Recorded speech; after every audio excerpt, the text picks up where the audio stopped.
Hello, my name is Himanshu Rai and I'm currently pursuing my MBA in Rural Development from Women-VillageMakers Future Science Institute, University of Allahabad, and I'm also engaged with IMPRI on the research Life in the Era of COVID-19 Impact on Women, Village Makers and Future Prospects. Uh, Before proceeding to my experience, first of all, I would like to thank IMPRI and my institute for providing me this wonderful opportunity to do this work.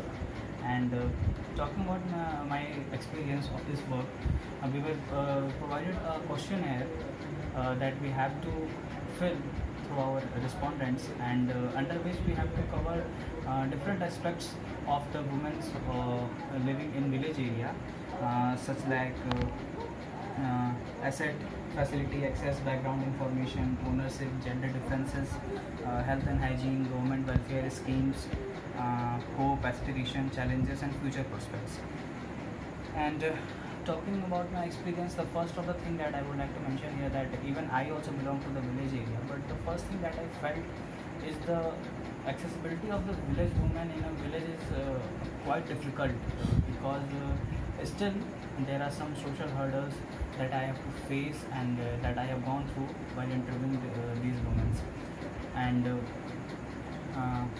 talking about my experience, I would like to mention here that majorly my focus was to cover the women who are working, like who are ASHA workers, who are ANM workers, or midwife, and Anganwadi workers.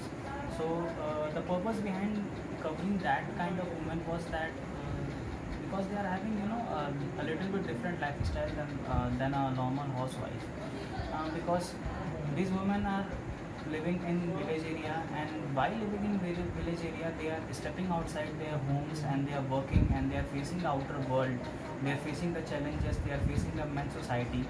So covering that type of women and knowing their perspective, and since they are going out for their work, so you can say that this COVID-19 has majorly hit their life. So my objective behind it was to know that how their life is being affected by this. But as we know that the percentage of these kind of women who are working while living in village is very low. It is also low in cities, so it can be imagined that what could it be in the ratio in the villages. So the thing, they are very negligible, like 2 or 3 in a village, in a small village like that. So of course my majority of the interviews that I have taken was also was of the housewives. So this was the thing about the working woman, and the main objective behind taking the interview of the housewife was to know that how they are dealing with this problem.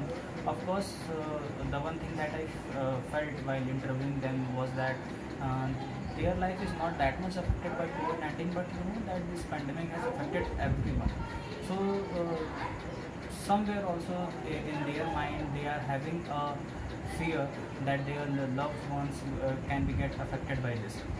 So this thing have also created an impact on the working woman, and also it has created an impact on the housewives. And of course, as we know that woman is a pillar of the society. So without women, neither a city can be good or neither a village can be good. So of course they are the village makers. And concluding to my experience, I would like to say that of course I am also assuming that some kind of vaccine will come out in the upcoming days that will help us to get through this pandemic, and that will help us to survive in this pandemic.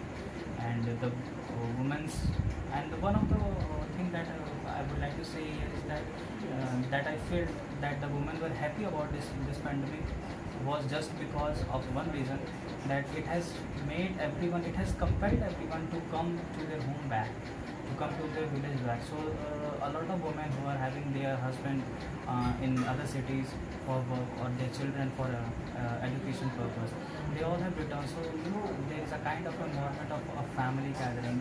Everyone is together in their homes, and if they are not facing any kind of financial crisis, then the family is you can say surviving very peacefully and very happily together.